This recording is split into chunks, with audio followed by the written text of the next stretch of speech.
हमें भगवान सांसारिक कुछ भी नहीं चाहिए, परंतु फिर भी चाहिए तो सब कुछ चाहिए। क्या चाहिए? जो जिस पद को आपने प्राप्त किया है वह पद भी मुझे मिल जाए।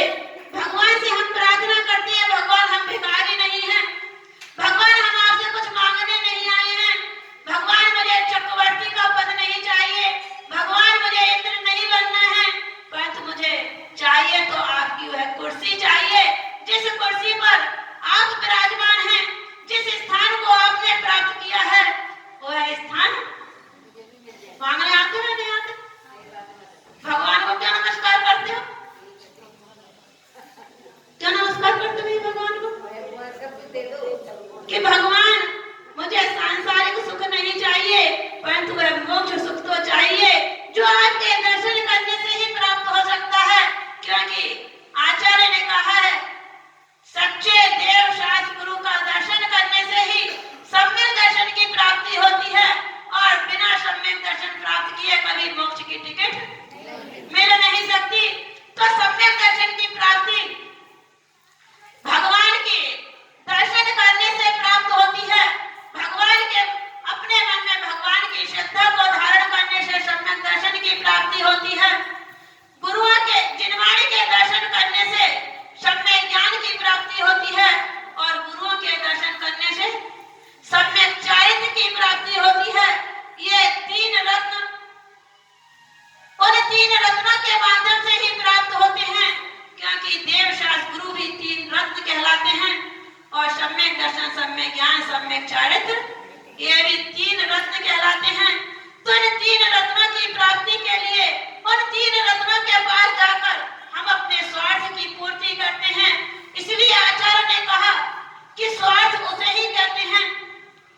स्वार्थ का अर्थ करते हुए कहा स्व प्लस अर्थी, जो स्वयं के अर्थी हो वह स्वार्थी कहलाता है।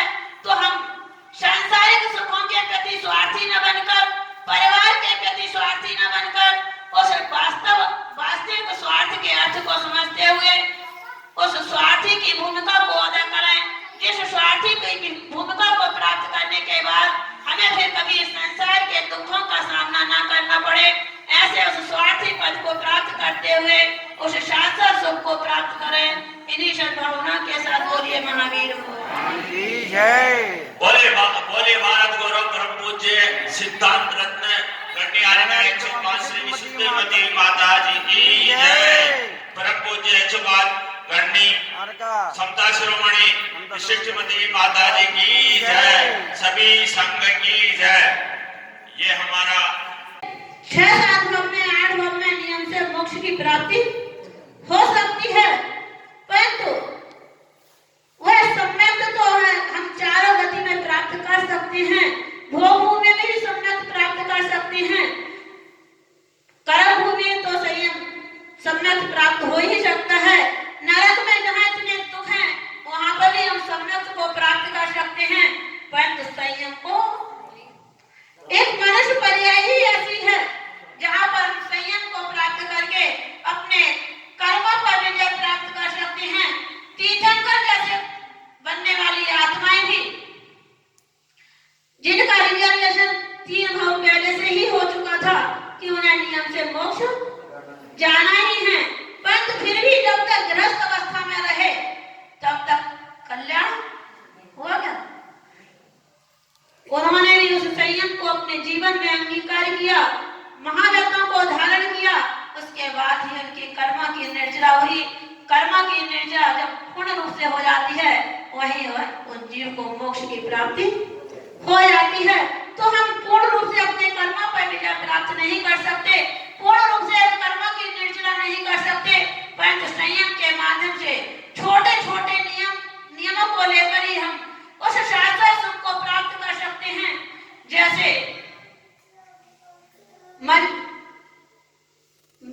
खरदेव साल भीड़ ने एक कौवे के मांस का त्याग किया।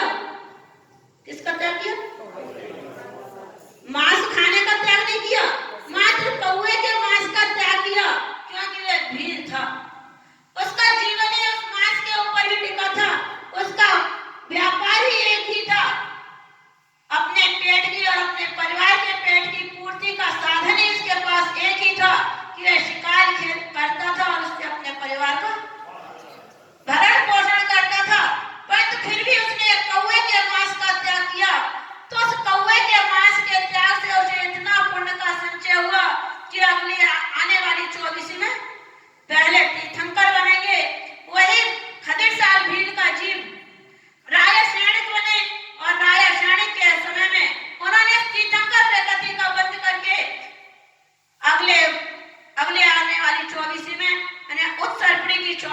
पहले तीर्थंकर वही बनेंगे जिन्होंने ना तो महाव्रतों को धारण किया, ना अणुव्रतों को धारण किया।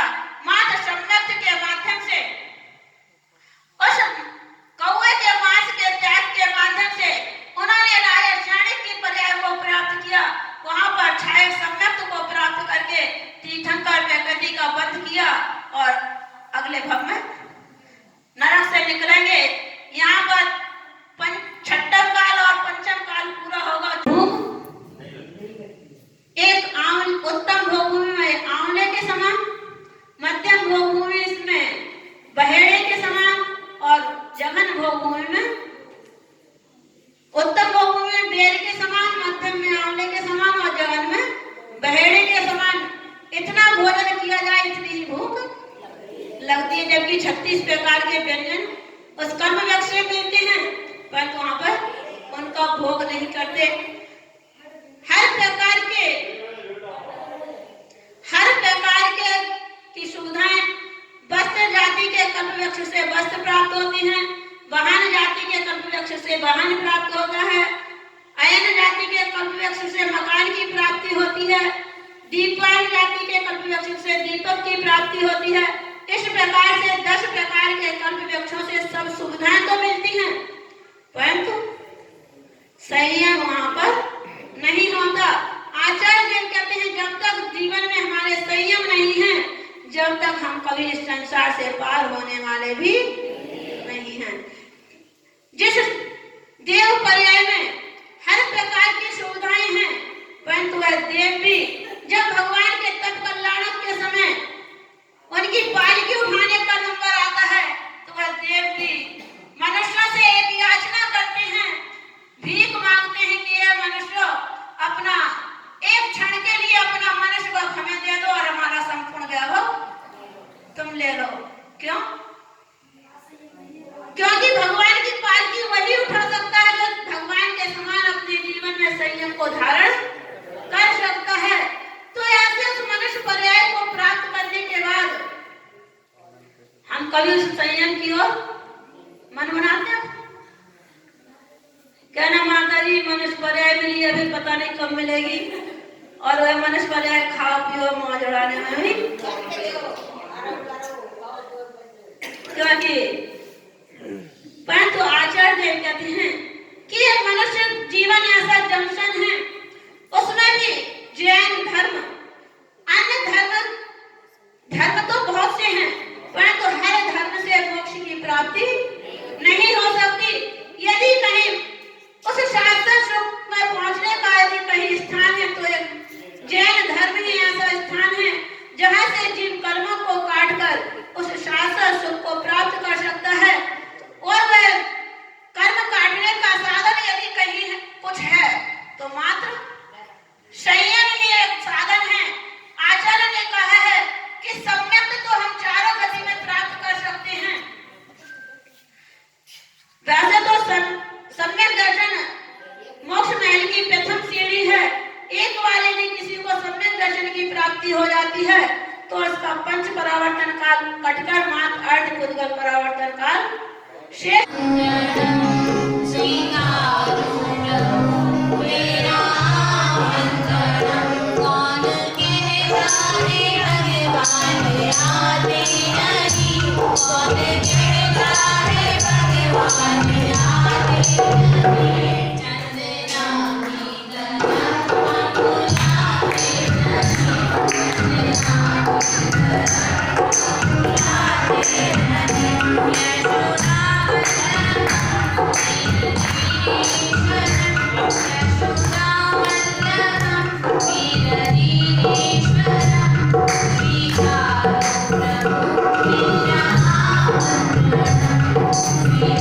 Thank you.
सुराजिते बच्चे कर्जन देव की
पाप प्रक्षालन करने का मौका हमारे को मिला। ये हमारा सबका पुण्योदय है कि बिना किसी मेहनत के हमारे को ऐसा मौका 16 दिवसीय मौका मिला है।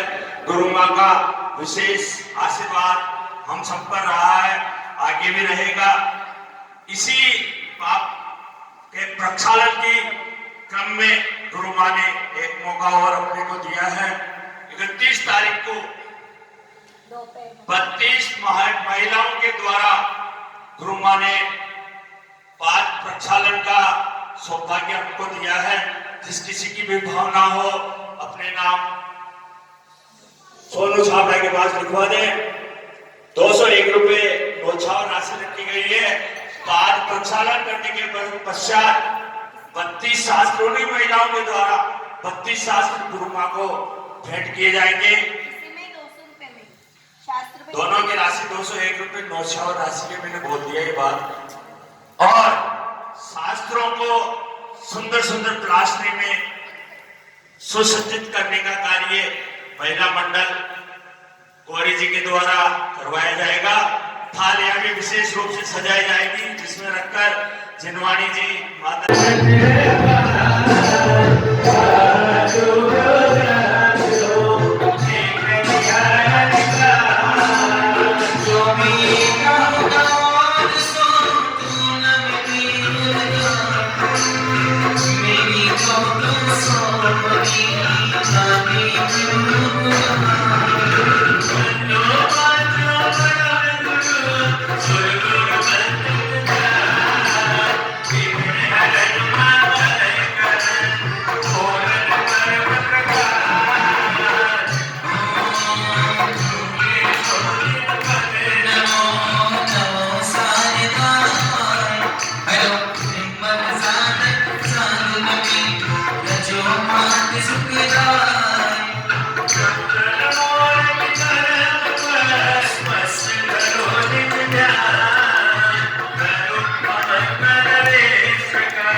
गौर